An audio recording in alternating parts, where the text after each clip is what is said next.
Ubuntu reminds us our humanity is bound together, woven through our relationships, stories, and shared care. The word comes from Nguni languages, often translated simply as I am because we are. This film traces Ubuntu from village hearths and council circles to modern public life worldwide. We move slowly through history, listening to evidence in practice, habit, and shared memory. Hear stories of compassion, responsibility, dignity, and the small rituals that sustain community. Start with the land, the elder's voice, and the daily acts passed between neighbors. Ubuntu grew within Southern African communities whose lives centered on shared labor and reciprocity. Oral traditions carried teachings through proverbs, songs, ceremonies, and generations of memory. Communal land tenure, mutual aid networks, and consensus decision-making shaped belonging and identity. Colonial displacement and legal suppression challenged these systems but strengthened local resolve to persist.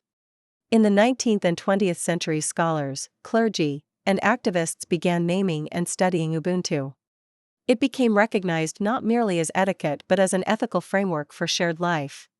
Nelson Mandela invoked Ubuntu to imagine reconciliation and to heal divisions after apartheid. Desmond Tutu described Ubuntu as a way of being human together, rooted in empathy. Traditional leaders, elders, and women in everyday life have long embodied Ubuntu's practical wisdom. Philosophers and theologians translated lived wisdom into language for law, policy, and public debate. Activists used Ubuntu to imagine inclusive societies, restorative processes, and shared futures after conflict. These voices helped Ubuntu cross from local custom into national narratives and legal frameworks. Core principles include mutual respect, reciprocity, shared responsibility, and recognition of each person's dignity. Conversations favor listening, patience, empathy, and seeking consensus over singular victory or dominance. Rituals like communal meals, storytelling, and welcome ceremonies reinforce belonging and shared memory. Restorative practices aim to repair harm, restore dignity, and reintegrate people into community life.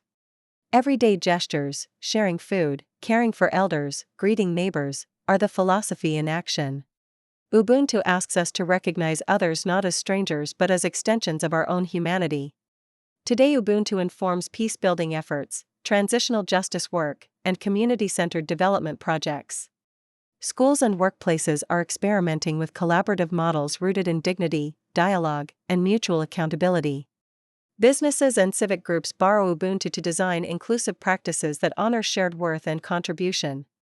Global movements use its language to resist isolation, consumerism, and the fractures of modern life.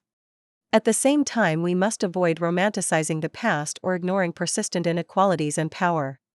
Practicing Ubuntu now requires humility, structural reform, everyday courage, and sustained commitment to justice. Ultimately, Ubuntu invites us to remake our world through mutual care, responsibility, and shared belonging.